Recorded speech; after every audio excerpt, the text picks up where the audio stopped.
muscle car without the wheelie. On time recording this video, the Cluckin Bell Farm Raid has been released, a part of the Chop Shop DLC in Grand Theft Auto Online. This is not a DLC itself. You don't have to download anything. This is a part of the drip feed of the Chop Shop DLC, but of course it's being advertised as a DLC for some reason. Really weird. Don't know why they're doing that. But this is the end of the Chop Shop DLC's drip feed. So let's just go ahead and just jump into my review of the Cluckin Bell Farm Raid quote-unquote DLC. Now, before we talk about anything, let's talk about the actual farm raid with the setups in the finale. Now, it starts out with meeting Vincent at the Vespucci Beach Police Precinct. And I'm going to go ahead and let the cutscene play. If you've already seen the cutscene or if you don't want any spoilers, go ahead and skip to the next part of the video. Wouldn't advise going inside. Not with your reputation for depravity and general aversion to the law. In all seriousness, your countenance is quite discernible, and there are certain of my consociates who would take it upon themselves to exercise their right to lethal force were they to encounter you in person. But it's good to cross paths with you again, my friend. After head of security at the Diamond, this isn't exactly what I had in mind, but it's still a long way from a mall cop, right? Let's take a walk. Relax. I'm a cop, but I'm not a cop. This is just where the universe put me right now. I mean, I have my path and you have yours. And quite frankly, I don't give a damn about your antics out there. In fact, we may be able to assist each other. I mean, check this out. You see that misguided individual? How do you think he's gotten away with selling drugs in front of that burger shop very conspicuously for 10 years now? In front of the largest department in the city.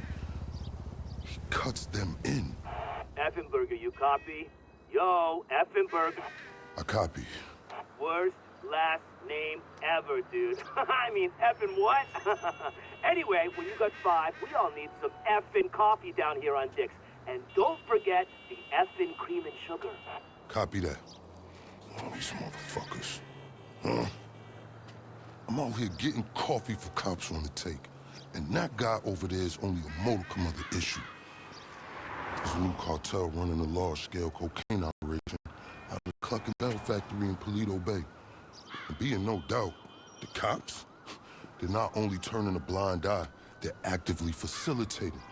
If you ask me, the cartel and the cops can both go to hell, preferably on the back of the same bullet. I'm talking about a surgical strike, man. Taking out the whole operation. That's why I came to you.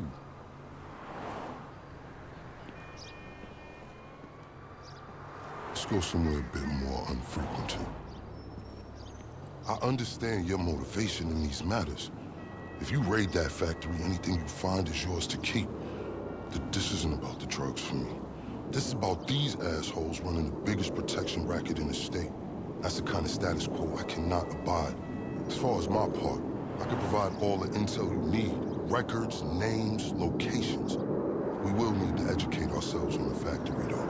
Gather materials so you can attack it with style and aptitude. Ding fucking dong, Officer Effenberger. We're effing falling asleep over here. Get us some effing coffee. Copy that. I'm on my way. Think about it. If anybody deserves to be fucked with, it's these guys. Can I count you in? Excellent. Now on to the first order of business. Acquire some funds. And fortuitously, we have files on some money laundering operations not far from here. The department allows them to operate for a share of the profits. I suggest we take a more proactive stance. Time to do what you do. I'll call you. Let me take these fucking assholes their coffee. So after he informs you that the cartel is working in Pelican Bay's Cluckin Bell factory, he tells you to go rob some money laundering businesses to fund this heist or raid. Now, I'm not going to go over every single setup for the Cluckin Bell Farm Raid, but I will, however, talk about sourcing the guns and sourcing the getaway vehicle. Now, the way that sourcing guns and sourcing the getaway vehicle works for the Cluckin Bell Farm Raid, you have the option to steal from one of 3 gangs, that being the The Marabunta Grande gang being the low tier guns and low tier armor. The Professionals, which is the mid tier guns and armor. The Mercenaries, which is the high tier guns and armor. And the same applies to the getaway vehicles as well. The Marabunta Grande gang has a low tier getaway vehicle. The Professionals have the mid tier getaway vehicle. And the Mercenaries have the high tier getaway vehicle. And the higher tier the gang is that you choose to steal from, the more difficult it will be to steal from them. So keep that in mind. But for me personally, for my guns and armor, I chose the Mercenaries. And then for my getaway vehicle, I chose the Professionals. Do however you want, but it will affect how you perform in the Cluckin Bell Farm Raid finale. Speaking of which, the final setup determines if the mission is stealth or not. If you complete the final setup mission completely stealth, that means that you'll be able to do the finale in stealth. But if you fail to do the final setup in stealth, you will be forced in having to do the finale in the aggressive approach. Unfortunately, that wasn't the case for me. I did mess up doing the final setup in stealth, and I ended up having to shoot my way out of there. And I ended up having to do the finale aggressively. And now that sort of segues us into the finale. Now, a lot of people were worried about not being able to do the finale in under 45 minutes because that's a challenge for the career progress. To finish the Cluckin Bell Farm Raid in under 45 minutes. And me personally, doing it aggressively and me taking my time with it as well, I didn't really have that issue. I ended up completing it in under 45 minutes. I didn't watch any guides beforehand. I just pretty much just got on the game, didn't look at any guides or anything. So I pretty much did it in under 45 minutes. It's actually pretty hard not to finish it under 45 minutes. It really depends on what weapons you stole and what getaway vehicle you stole, really.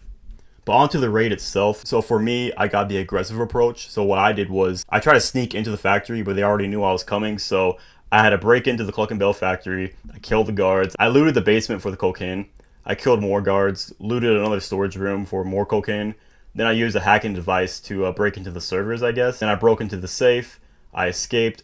And the payout was $500,000. But the first time bonus for doing this is $250,000. And there's a 1 hour cooldown. So you can basically play this every hour. But granted, the setups and the finale altogether is easily 2 hours long, I want to say. Granted, once you get used to doing the setups and doing the finale, probably the faster you're going to be completing the setups and the finale for the Cluckin Bell Farm Raid. So I would say it's pretty good money once you really think about it. If making $500,000 every 1 hour and 30 minutes is pretty decent, honestly. Granted, you can make more money in that same amount of time doing cayo, perico, or doing the Dr. Dre contract. But I would rank this heist or raid, whatever you want to call it, from S tier, A tier, B tier, C tier, D tier, F tier. I would rank it probably in A tier. I would probably rank this comparably to the auto shop contracts and the chop shop robberies. I would say it's better than the Doomsday finale. And I would also say it's better than the majority of the original heists, excluding probably the Fleece Bank job and also excluding the Pacific Standard job. And I would say it's not better than the casino heist, and it's not better than cayo, perico. You have more freedom in those heists. And this one's actually pretty linear. There's only 2 approaches. I'd still say this is a pretty decent heist, payout aside. But I will say that this heist does have replay value, considering there's other approaches you can do. There's stealth and there's aggressive. You can use different types of weapons, different types of getaway vehicles. Similar to the casino heist, actually. I would rate just the raid itself. I'll give it an 8 out of 10. Payout wise, it's really iffy. Time to money ratio, $500,000. Isn't a lot really for an hour and 30 minutes of work, but for like replayability value and how fun it is, I will say 8 out of 10. And now onto the vehicles. Now I'm not going to be reviewing the Benson. All it is a stupid utility vehicle. That's all it is. It's a Cluckin Bell variant of a vehicle. It's already been in the game.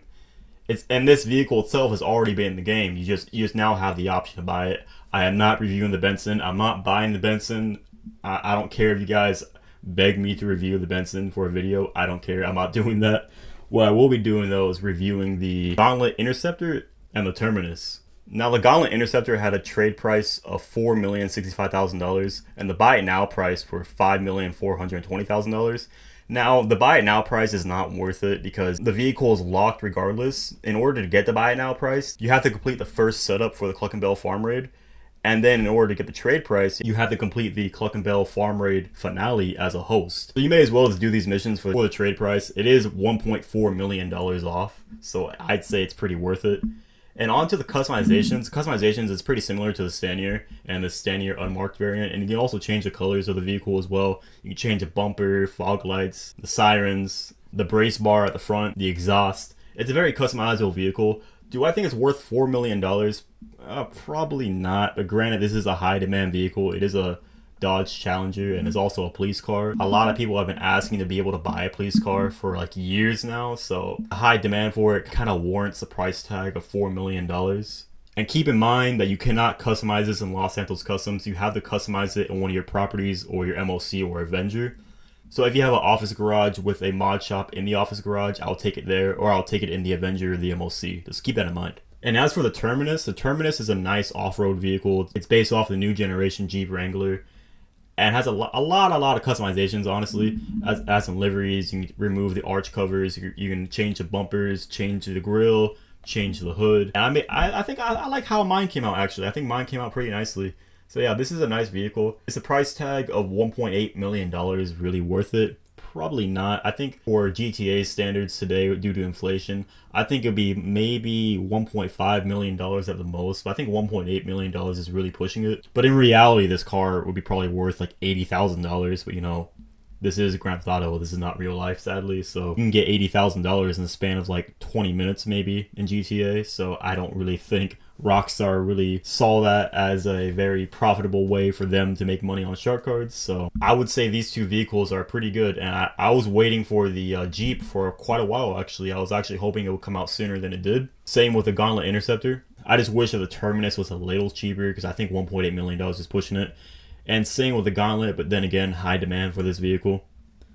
But yeah, that's pretty much all I really got to say about this quote-unquote DLC or update for the Cluckin Bell Farm Raid. My final thoughts being, the vehicles are cool, even though we got like 2 to 3 vehicles there, and 2 of them are actually worth buying. The third one is just like a gimmick vehicle.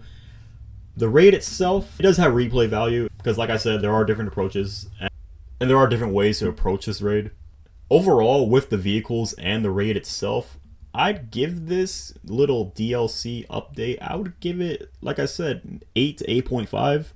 I don't think 2 vehicles is really worth the wait, but granted, this is just a drip feed to finish off the current DLC we're in, that being the Chop Shop DLC. This is not a DLC due to popular belief and due to whatever Rockstar is trying to tell us. But that's pretty much all I really got to say about this. If you guys did go on enjoy this video, a like and a comment would be appreciated. Subscribe new to the channel, and with all that out of the way, I'll see you guys in the next video. Take care, everybody.